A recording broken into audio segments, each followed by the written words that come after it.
Welcome to Digital Learning, dear students. In this video, I will be discussing objectives of auditing. That is the third session in Unit 1 of this subject, auditing. There are two objectives. There are two objectives of auditing. First one is primary object, and second one is secondary object. First of all, let us discuss about the primary object of audit. According to L.R. Dixie, initially the object of audit was to detect errors and frauds. With the fast changes in the volume and size of the business, this subject becomes a subsidiary.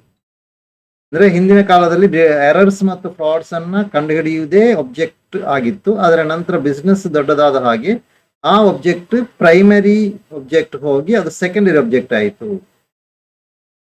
Now the primary objective is to verify the accounts and statements with a view to verify their accuracy and ascertain whether the financial statements show true and fair view of the state of the affairs of the business. ಈಗಿನ primary objective ಏನಂದ್ರೆ verify ಮಾಡೋದು ಏನನ್ನ financial statement ಅದರ accuracy ಮತ್ತು ಅದು ಸರಿಯಾದಂತಹ true and fair view ಅನ್ನ ಕೊಡ್ತದ ಇಲ್ವಾ, ಬ್ಯಾಲೆನ್ಸ್ ಶೀಟ್ ಅಲ್ಲಿ ಟ್ರೂ ವ್ಯಾಲ್ಯೂ ಇದೆಯಾ, true and fair view of the state of the affairs ಇದೆಯಾ ಇಲ್ವಾ, ಬಿಸ್ನೆಸ್ ನ ಬಗ್ಗೆ ಬಿಸ್ನೆಸ್ ನ ಸ್ಟೇಟ್ ಆಫ್ ಅಫೇರ್ಸ್ ನ ಟ್ರೂ ಅಂಡ್ ಫೇರ್ ವ್ಯೂ ಕೊಡ್ತಾ ಇದೆಯಾ ಇಲ್ಲ ಎಂಬುದನ್ನು ಅಸರ್ಟೈನ್ ಮಾಡೋದು ಉದ್ದೇಶ ಆಗಿರುತ್ತೆ. So the primary object of the audit is to examine the system of internal control and internal checks. Now we will discuss secondary objects of audit. There are two secondary objects of audit. First one is detection and prevention of errors, and second one is detection and prevention of frauds. Let us discuss the first one, detection and prevention of frauds. Errors, what is the meaning of first one is detection and prevention of errors. Let us discuss this one. And what is the meaning of error? Errors means human mistakes in recording, posting and calculating. ಯಾವುದೇ record ಆಗಲಿ, record ಮಾಡೋದರಲ್ಲಿ ಯಾವುದೇ accounting process ಅಲ್ಲಿ ಆಗುವಂತಹ ತಪ್ಪುಗಳು ಉದ್ದೇಶಪೂರ್ವಕ ಅಲ್ಲ. ಅದು such mistakes occur due to the negligence or ignorance. ignorance ಇಂದ ಬರುವುದು ಹೊರತು ಉದ್ದೇಶಪೂರ್ವಕ ಅಲ್ಲ. On the part of the clerical staff, accounts Clarke ignorant ಆಗಿರ್ತಾನೆ, ಅವನಿಗೆ ಗೊತ್ತಿರುವುದಿಲ್ಲ, ಅಥವಾ ನೆಗ್ಲಿಜೆಂಟ್ ಸ್ವಲ್ಪ ಅಲಕ್ಷ್ಯದಿಂದಾಗಿ ಉಂಟಾಗುವಂಥದ್ದು. ಸೊ ಇಲ್ಲಿ ಎರರ್ ಅಂತ ಹೇಳುವಾಗ ಅರ್ಥ ಆಯ್ತು. ಎರರ್ ನಲ್ಲಿ 4 ಟೈಪ್ ಇದೆ, ಅದನ್ನು ನೋಡು. ಒಂದನೇದಾಗಿ errors of omission. Errors of omission andre when a transaction is omitted to be recorded in the books of account, it is an error of omission. It is omitted wholly. Errors cannot be detected easily. Adanna error of omission alli partial omission ide, ಅದೇ ರೀತಿಯಲ್ಲಿ whole omission ಇದೆ, whole ಅಥವಾ full omission ಇದೆ, complete omission ಅಂತ ಹೇಳ್ತೇವೆ ಅದಕ್ಕೆ. ಈಗ only omission ಆದ್ರೆ, ಕಂಪ್ಲೀಟ್ omission ಆದ್ರೆ ಎರರ್ ಅನ್ನ ಕಂಡುಹಿಡಿಯಲಿಕ್ಕೆ ಕಷ್ಟ ಇದೆ, ಯಾಕಂದ್ರೆ ಟ್ರಯಲ್ ಬ್ಯಾಲೆನ್ಸ್ ಟ್ಯಾಲಿ ಆಗುತ್ತೆ. ಸೇಲ್ಸ್ ಇದೆ, ಅದನ್ನ ಕಂಪ್ಲೀಟ್ ಬಿಟ್ಟಿದ್ದಾರೆ, ಆಗ ಟ್ರಯಲ್ ಬ್ಯಾಲೆನ್ಸ್ ಟ್ಯಾಲಿ ಆಗುತ್ತೆ. ಬಿಟ್ಟದ್ದು ಓಚಿಂಗ್ ಮಾಡಿದಾಗಲೇ ಗೊತ್ತಾಗುತ್ತೆ. If the transaction is recorded partially, it will affect the agreement of the trial balance. ಆದ್ರೆ ಪಾರ್ಷಿಯಲ್ ಒಮಿಷನ್ ಆದ್ರೆ ಟ್ರಯಲ್ ಬ್ಯಾಲೆನ್ಸ್ ಮಾಡುವಾಗಲೇ ಡಿಫರೆನ್ಸ್ ಬರುತ್ತೆ, ಡೆಬಿಟ್ ಕ್ರೆಡಿಟ್ ಎಲ್ಲ ಆಗ ಗೊತ್ತಾಗುತ್ತೆ. Second one is errors of commission. When the entries are wrongly entered in the books of account, wrong casting, wrong calculations, it is an error of, or it is called as errors of commission. Error is committed. These errors can be detected easily as they affect the agreement of the trial balance. ಈ error ಇಂದಾಗಿ trial balance ವ್ಯತ್ಯಾಸ ಬರುತ್ತೆ. Debit ಅಲ್ಲಿ ಹಾಕಿದರೆ credit ಅಲ್ಲಿ ಹಾಕಿರುವುದಿಲ್ಲ, total ಮಾಡುವಾಗ ತಪ್ಪಾಗಿದೆ, ಈ ರೀತಿ ಪೋಸ್ಟಿಂಗ್ ಮಾಡುವಾಗ ತಪ್ಪಾಗಿದೆ, ಇಂತಹ ಎರರ್ಗಳು.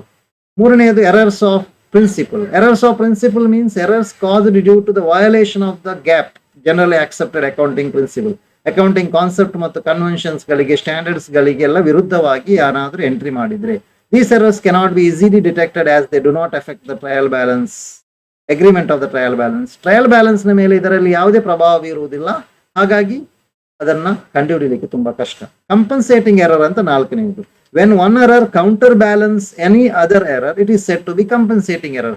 ಒಂದು ಎರರ್ ಏನ್ ಮಾಡ್ತದೆ ಅಂದ್ರೆ ಇನ್ನೊಂದು ಎರರ್ ಅನ್ನ ಕಂಪನ್ಸೇಟ್ ಮಾಡುತ್ತೆ, ಕೌಂಟರ್ ಮಾಡುತ್ತೆ.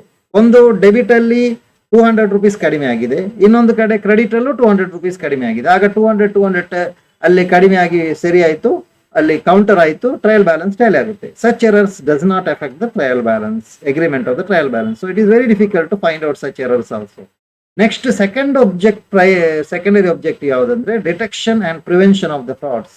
ಫ್ರಾಡ್ಸ್ ಅಂದ್ರೆ ಏನು? Frauds means intentionally making a wrong entry or false representation with a view to deceive others. ಇತರರನ್ನ ಮೋಸ ಮಾಡಲಿಕ್ಕೆ ಬೇಕಾಗಿ ಉದ್ದೇಶಪೂರ್ವಕವಾಗಿ ತಪ್ಪು ಎಂಟ್ರಿ ಮಾಡುವುದು, ತಪ್ಪಾಗಿ ರೆಪ್ರೆಸೆಂಟೇಷನ್ ಮಾಡುವುದು. Frauds are committed by the top management with a planned manner. There are two types of frauds: misappropriation of cash or goods, defalcation of accounts. Misappropriation of the cash or goods, this may be committed either by omitting to enter receipts or by entering fictitious payments. ಯಾವುದಾದ್ರೂ ಒಂದು receipt ಅನ್ನು entry ಮಾಡದೆ ಬಿಟ್ಟು ಬಿಡುದು. ಒಂದು sale ಆಗಿದೆ, ಒಬ್ಬನಿಂದ ಹಣ ಬಂದಿದೆ, ಕ್ಯಾಶ್ ರಿಸೀವ್ ಆಗಿದೆ, ಅದನ್ನು ಎಂಟ್ರಿ ಮಾಡೋದಿಲ್ಲ. ಅಥವಾ ಪೇಮೆಂಟ್ ಮಾಡದೆ ಪೇಮೆಂಟ್ ಮಾಡಿದೆ ಅಂತ ತೋರಿಸುವಂಥದ್ದು, ಫಿಕ್ಟಿಷಿಯಸ್ ಪೇಮೆಂಟ್ ತೋರಿಸುವಂಥದ್ದು. Misappropriation of the goods is more difficult to detect. Goods misappropriation ಆದ್ರೆ ಕಂಡುಹಿಡಿಯಲಿಕ್ಕೆ ತುಂಬಾ ಕಷ್ಟ, unless accurate records are kept. Correct record ಇದ್ರೆ ಕಂಡುಹಿಡಿಬಹುದು. ನೆಕ್ಸ್ಟ್ ಇದರಲ್ಲೇ ಇನ್ನೊಂದಿದೆ, ಟೀಮಿಂಗ್ ಅಂಡ್ ಲೇಡಿಂಗ್ ಅಂತ ಒಂದು ರೀತಿಯ ಫ್ರಾಡ್ ಇದೆ. ಅದೇನೆಂದ್ರೆ cash received from a debtor is neither recorded in the cash book nor to that debtor's account, but it is appropriated by the means misappropriated by the cashier. ಕ್ಯಾಶಿಯರಿಗೆ ಹಣ ಬಂದಿದೆ ಒಬ್ಬ deter ಇಂದ, ಮಿಸ್ಟರ್ ಎ ಇಂದ, ಅವನು A ಅಕೌಂಟಿಗೆ ಹಾಕೋದಿಲ್ಲ, ಅದನ್ನ ತನ್ನ ಪಾಕೆಟ್ಗೆ ಹಾಕಿ ಬಿಡ್ತಾನೆ. ಕ್ಯಾಶ್ ಬುಕ್ ಅಲ್ಲಿ ಎಂಟ್ರಿ ಮಾಡೋದಿಲ್ಲ, ಎ ಅಕೌಂಟ್ ಅಲ್ಲಿ ಎಂಟ್ರಿ ಮಾಡೋದಿಲ್ಲ. ಡೆಬಿಟ್ ಅಲ್ಲೂ ಕ್ರೆಡಿಟ್ ಅಲ್ಲೂ ತಪ್ಪು ಮಾಡಿಬಿಡ್ತಾನೆ. ತಪ್ಪಲ್ಲ, ಉದ್ದೇಶಪೂರ್ವಕವಾಗಿ ಮಾಡುವಂಥದ್ದು. ಮತ್ತೆ ಏನ್ ಮಾಡ್ತದೆ, on receipt of the cash from another debtor, ಇನ್ನೊಬ್ಬ ಡೆಟಾರ್ ಇಂದ ಹಣ ಬಂದಾಗ account of the first debtor is credited. Second B ಇಂದ ಬರ್ತದೆ ಹಣ, ಆಗ ಅದನ್ನ ಎ ಅಕೌಂಟಿಗೆ ಕ್ರೆಡಿಟ್ ಮಾಡಿಬಿಡ್ತಾನೆ. ಹಾಗೆ ಎದು ಮುಗೀತು. ಹಾಗೆ ಇವನ ಕೈಯಲ್ಲಿ ಆ ಹಣ ಸರ್ಕ್ಯುಲೇಟ್ ಆಗ್ತಾ ಇರ್ತದೆ. On receipt of the cash from the third debtor ಇಂದ ಹಣ ಬಂದಾಗ account of the second debtor is credited, ಅದನ್ನ ಸೆಕೆಂಡ್ ಡೆಟಾರ್ನ ಅಕೌಂಟಿಗೆ ಕ್ರೆಡಿಟ್ ಮಾಡೋದು. ಹೀಗೆ ಮುಂದುವರಿತಾ ಹೋಗ್ತದೆ. ಎಲ್ಲಿಯವರೆಗೆ ಅಂದ್ರೆ ಎರರ್ ಡಿಟೆಕ್ಟ್ ಆಗುವವರೆಗೆ. ಎರಡನೆಯದು defalcation of accounts. It is generally done by the people at the top, such as directors, managers, ಅವರೆಲ್ಲ ಮಾಡುವಂಥದ್ದು. It is done to boost the image of the company. ಕಂಪನಿಯ ಇಮೇಜ್ ಅನ್ನು ದೊಡ್ಡದಾಗಿ ಮಾಡಬೇಕು, ಅದನ್ನು ಚಂದ ಕಾಣಿಸಬೇಕು, ಇಮೇಜ್ ಅನ್ನು ಉತ್ತಮಗೊಳಿಸಲಿಕ್ಕೆ ಬೇಕಾಗಿ, ಇಮೇಜ್ ಅನ್ನು ಬೂಸ್ಟ್ ಮಾಡಲಿಕ್ಕೆ ಬೇಕಾಗಿ ಇಂತಹ ಡಿಫಾಲ್ಕೇಶನ್ ಆಫ್ ಅಕೌಂಟ್ಸ್ ಮಾಡ್ತಾರೆ. ದೇ ಶೋ ಫಿಕ್ಟಿಷಿಯಸ್ ಪ್ರಾಫಿಟ್ ಅನ್ನು ಹೆಚ್ಚು ಮಾಡಿ ತೋರಿಸುವಂಥದ್ದು, ಫಿಕ್ಟಿಷಿಯಸ್ ಪ್ರಾಫಿಟ್ ತೋರಿಸುವಂಥದ್ದು, ಬರದಂತಹ ಪ್ರಾಫಿಟ್ ಅನ್ನು, ಇಲ್ಲದ ಲಾಭವನ್ನ ಇದ್ದ ಹಾಗೆ ತೋರಿಸುವಂಥದ್ದು. ಅವ್ರ ಶೋ ಲೆಸ್ ಪ್ರಾಫಿಟ್. ಕೆಲವು ಸಂದರ್ಭದಲ್ಲಿ ಟ್ಯಾಕ್ಸ್ ಅವಾಯ್ಡ್ ಮಾಡಲಿಕ್ಕೆ ಬೇಕಾಗಿ ಪ್ರಾಫಿಟ್ ಅನ್ನು ಕಡಿಮೆ ಮಾಡಿ ತೋರಿಸುವುದು, to avoid the tax liability or to create secret reserves. ಇದಿಷ್ಟು ಏನಂದ್ರೆ objectives of the auditing. ಇದರಲ್ಲಿ ಒಂದು 5 ಪ್ರಶ್ನೆ ಆಗಿದ್ದೇನೆ. With the fast changes in the volume and size of the business, detection and prevention of the errors becomes a dash objective. ಅದು 4 option ಇದೆ, ನೋಡಿ ಯಾವುದಂತ ಚೂಸ್ ಮಾಡಿ.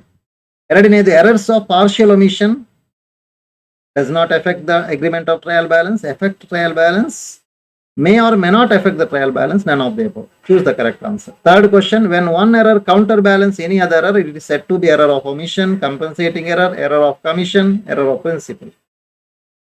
ನಾಲ್ಕನೇದು, cash received from a debtor is neither recorded in the cash book nor to that of the debtor's account, but it is appropriated by the cashier. This is called as mistake, error, scheming and lading, none of the above. ಇದರಲ್ಲಿ ಯಾವುದು ಅಂತ choose ಮಾಡಿ. Fifth question, defalcation of account is generally done by the people at the top, such as directors or managers, at the mid-level of the management, at the low level of the management. All of the correct answer should be chosen.